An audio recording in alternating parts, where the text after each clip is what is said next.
Ravi de vous retrouver pour On se dit tout, l'émission qui déshabille les décideurs, des femmes, des hommes engagés. On découvre leur parcours, leurs histoires, leur destin parfois même. On accueille Franck Ribuot. Bonjour Franck. Bonjour, comment ça va? Très bien. Président Randstad France, l'intérim, l'emploi, recrutement. On en parle et c'est dans On se dit tout. Allez, c'est parti.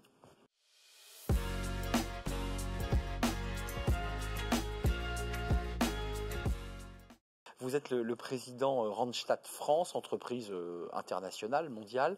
Elle vient des Pays-Bas. Hein, des Pays-Bas et leader mondial des ressources humaines aujourd'hui. Vous dites pas recrutement, vous? Non, parce qu'on parle beaucoup d'intérim, on est souvent associé à l'intérim et je me bats très souvent pour justement dissocier notre image de l'intérim puisqu'on fait énormément de recrutement et on fait énormément d'autres activités qui sont beaucoup moins connues. On fait du reclassement de personnes qui ont perdu leurs emplois, on aide beaucoup dans la formation. On a fait plus de 1 400 000 heures de formation l'année dernière en France par exemple. On ne le sait pas, votre image c'est l'intérim. Exactement. Et c'est pas que ça. Et c'est pas que ça. Et partout dans le monde, j'arrive d'Asie, j'ai passé 9 ans chez Randstad en Asie, et en Asie, 70% de notre activité, c'est du recrutement, de l'art placement et autre chose que de l'intérim. Alors Franck, c'est l'occasion aussi de pouvoir poser le masque un tout petit peu parce que vous êtes président de cette entreprise, vous êtes investi, vous êtes engagé, vous menez des actions. Alors vous êtes aussi président monde d'une ESN, c'est ça. Là qui est transformation digitale. Donc en plus de ça, sur vos épaules, vous avez aussi ça. C'est fatigant votre métier ou pas? Parce que vous bourlinguez, vous bougez, vous rentrez à peine des États-Unis. Là, vous repartez à 7, on va en parler. C'est dur quand même d'avoir une vie de famille dans ces conditions? Non, c'est pas dur parce qu'en fait, justement, je suis un décideur engagé. Donc, et l'engagement, il est auprès de mes équipes. Donc, je passe énormément de temps sur le terrain. Et la force, en fait, qu'on peut ressortir de ce métier-là, c'est qu'on a des équipes partout en France. On a 700 points de présence sur la France, avec des gens qui sont énormément engagés pour leur métier, pour l'entreprise. Et passer une semaine sur le terrain donne une énergie incroyable. Et donc, voilà, c'est pour ça que je suis avec vous, j'imagine, aujourd'hui. Mais j'entends que vous ne répondiez pas à ma question, mais est-ce qu'il y a des moments où vous dites c'est pas si simple, c'est fatigant, j'ai besoin de souffler et je peux pas pour les raisons que vous évoquez? Non, je crois que mon adrénaline vient justement du fait que je suis super bien entouré. J'ai la chance d'avoir presque 10 000 employés qui travaillent pour moi, donc on est quand même un exemple pour pas mal de gens. On a une responsabilité vis-à-vis de ces gens-là et on est dans un métier foncièrement humain. Donc le contact de tous les jours est hyper important, la capacité à créer des liens est hyper importante et c'est vraiment une vraie source d'énergie, de motivation. Donc j'ai pas vraiment ma femme se pose plus de questions que moi sur le fait que je sois fatigué ou pas. Elle, ça l'inquiète. Elle, ça l'inquiète plus que moi. Ouais. Donc vous parlez d'adrénaline, mais vous vivez aussi à travers l'énergie, le regard des autres et la façon dont ils vous accompagnent et qu'ils vous donnent de l'énergie pour vous battre. Quand vous n'êtes pas grimpé sur un taureau mécanique qui vous fait tomber, ça vous fait rire, mais vous vous êtes amusé et vous auriez pu vous faire très très mal, ouais. Parce que vous êtes joueur un peu quand même. Un peu. Il y a un peu de ça chez vous. J'ai fait du sol élastique, j'ai fait tout un tas de choses. Ouais, ça, vous aimez bien toucher les limites. Ouais. Il y a de ça quand même, hein, d'aller au bout de frôler le danger en fait. Hein. En fait, j'aime bien faire toutes les choses qui nous donnent un petit peu d'adrénaline et aussi montrer aux autres que si je leur demande de faire des choses et de pousser un peu leurs limites, moi aussi je suis capable de le faire. Donc pourquoi demander aux autres de faire des choses que nous on ne serait pas capable de faire? Donc c'est un peu une histoire de ma vie depuis que j'ai commencé à travailler. Ouais. Depuis que vous êtes jeune, parce que c'est quelque chose je suis jeune. C'est ça, il y a quelque chose comme ça où vous aimez bien aller un peu au bout.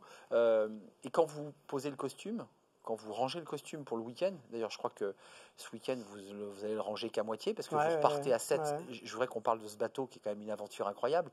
Qu'est-ce que vous faites? C'est quoi vos moments où vous vous ressourcez? Vous prenez un livre, vous allez... le seul moment pendant lequel je me ressource, c'est vraiment la voiture, donc la conduite. Pour moi, c'est le moment de liberté totale. On vient au pilotage. Où je ne prends pas j'essaie de prendre le moins d'appels possible et je passe mon temps à réfléchir sur qu'est-ce qu'il faut faire, quelles sont les priorités, etc. Donc la conduite pour moi c'est vraiment le seul moment et donc je conduis partout. J'ai fait en 1 an et demi, j'ai dû faire 70 000 km en France.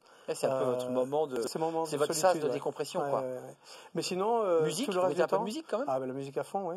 Je suis DJ aussi à mon temps perdu sur les soirées du rooftop au siège, donc je m'occupe de ça. Ah, vous êtes DJ, mais en fait, petit à petit, vous mettez des cailloux comme ça, vous nous dites tout, mais tranquillement, en fait. C'est ça. J'ai une petite carrière de DJ, oui, que j'ai fait pendant quelques années quand j'étais habité en Australie.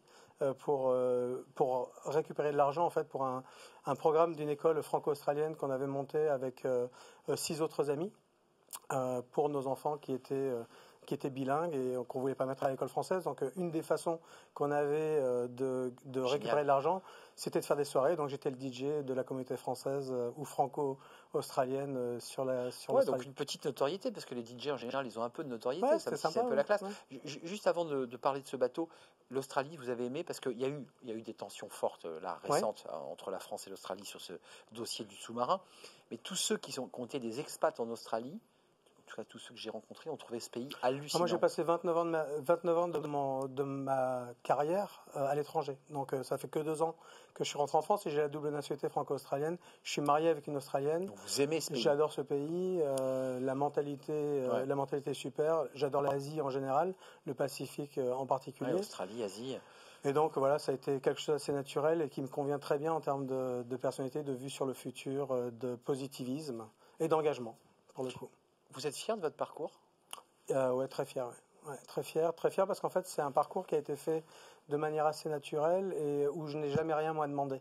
Donc ma fierté en fait n'est pas sur le fait d'être arrivé là où je suis, c'est que je suis arrivé là où je suis grâce à tout un tas de personnes qui sont venues me taper sur l'épaule à un moment ou à un autre de ma vie et qui m'ont amené avec eux en fait. Et j'ai toujours eu comme règle de vie de toujours faire en sorte que mon patron soit heureux. Parce que si j'arrive à rendre mon patron heureux, j'arrive aussi à rendre mes employés heureux. Donc vous le réclamez aussi de ceux qui travaillent avec vous. Voilà. Rendez-moi heureux aussi. Exactement. Donc c'est pour ça que je vous dis, je ne suis pas stressé parce que j'ai la chance en fait d'avoir plein de gens autour de moi qui ont envie de me rendre heureux. Ça me rend heureux.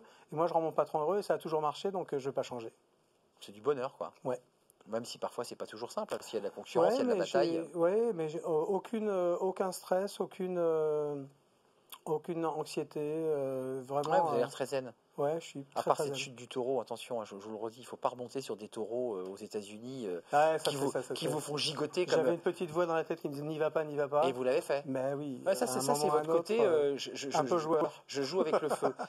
Passons, si vous le voulez bien, parce que c'est des questions que vous avez sélectionnées. La question Collège de Paris, communauté d'école, qui rend l'excellence accessible à tous. Des questions qui vous ont été proposées et vous en avez sélectionné une. On la découvre.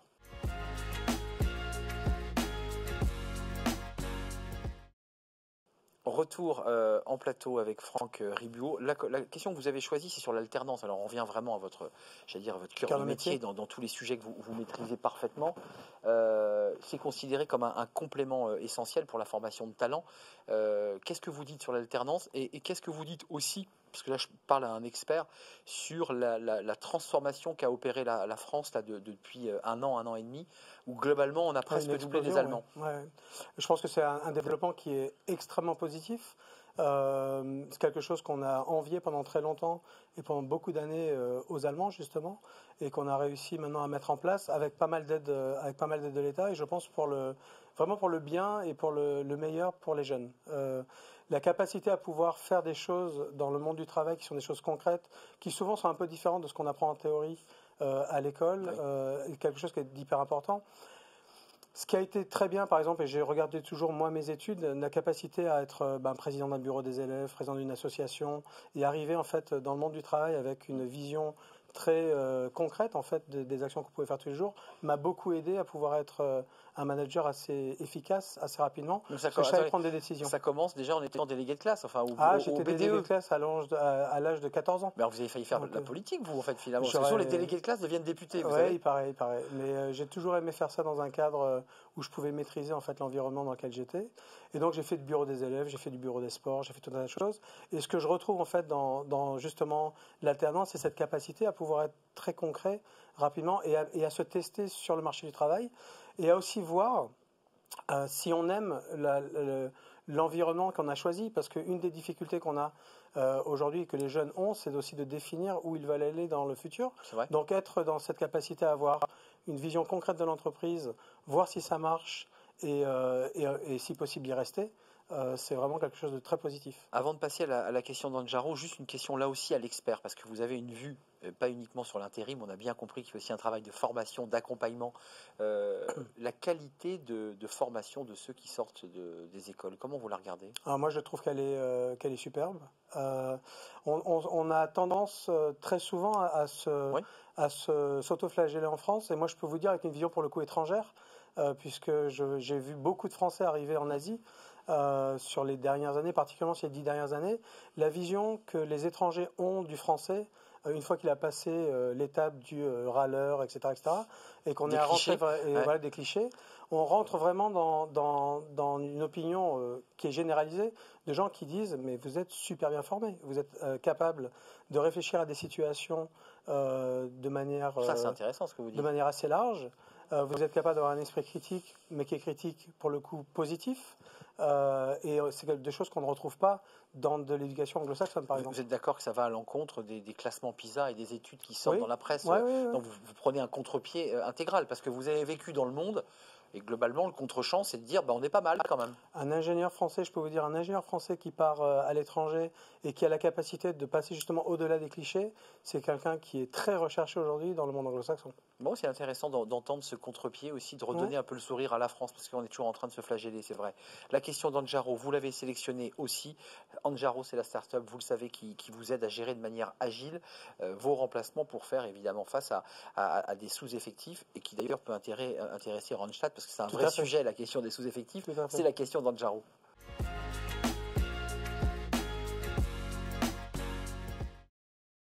Face à la fuite ou la difficulté de recrutement des talents, Franck, la mobilité interne, c'est quoi? C'est la seule solution? C'est une des Une solutions. des solutions? Et le monde dans lequel on évolue aujourd'hui est un monde qui est beaucoup plus digital, où les gens ont la possibilité de regarder à l'extérieur ce qu'ils pourraient faire si la société dans laquelle ils travaillent ne leur offre pas les opportunités de développement possibles. Donc moi, j'ai une vision pour le coup un petit peu décalée par rapport à beaucoup d'autres personnes, où on parle beaucoup aujourd'hui de la difficulté de garder les gens dans les sociétés, etc. La rétention, ouais. Voilà, moi je dis qu'en fait, ça nous a forcé, les outils digitaux nous ont forcé à être de meilleurs managers tous les jours. Et quand je dis meilleurs managers tous les jours, c'est-à-dire être capable de gérer une carrière d'une personne de manière beaucoup plus rapide. Est-ce qu'aujourd'hui, des leaders ne parlent pas à leurs bons tous les 18 mois en leur disant est-ce que je vais te donner quelque chose d'autre, est-ce que je peux te donner un autre challenge, est-ce que je peux te faire bouger sur un autre métier, et ça nous force nous à être bons tout le temps, parce que quand on n'est pas bon, en fait les gens se posent des questions. Donc la mobilité interne pour moi c'est hyper important. La capacité de gérer une carrière multiple pour une personne au sein d'une même entreprise nous donnera la possibilité d'avoir une pérennisation de cette carrière au sein de nos sociétés. Donc moi, j'ai jamais abandonné l'idée de me dire, si j'arrive à donner des carrières à des gens au sein de Randstad tous les 2 ans, pour qu'ils aient une impression en fait, d'avoir un nouveau souffle, une nouvelle vie, on les gardera 10 ans, on les gardera 12 ans, on les gardera 14 ans, et ça passe par la mobilité interne. Donc la capacité de pouvoir évoluer, changer, rebondir, grandir. Et d'avoir l'impression en fait de faire évoluer sa carrière et d'avoir en fait une nouvelle carrière. Ça peut être un changement. Alors souvent les gens parlent de changement de géographie, changement de poste, etc. Mais c'est pas seulement ça. Ça peut être un projet, ça peut être un changement de scope, ça peut être tout un tas de choses, mais ça rentre dans ce cadre-là. En 30 secondes, c'est la question de l'hémicycle. Là, vous allez quitter l'uniforme de président. C'est votre question, vos projets, vos réformes. Tout de suite, c'est la question de l'hémicycle.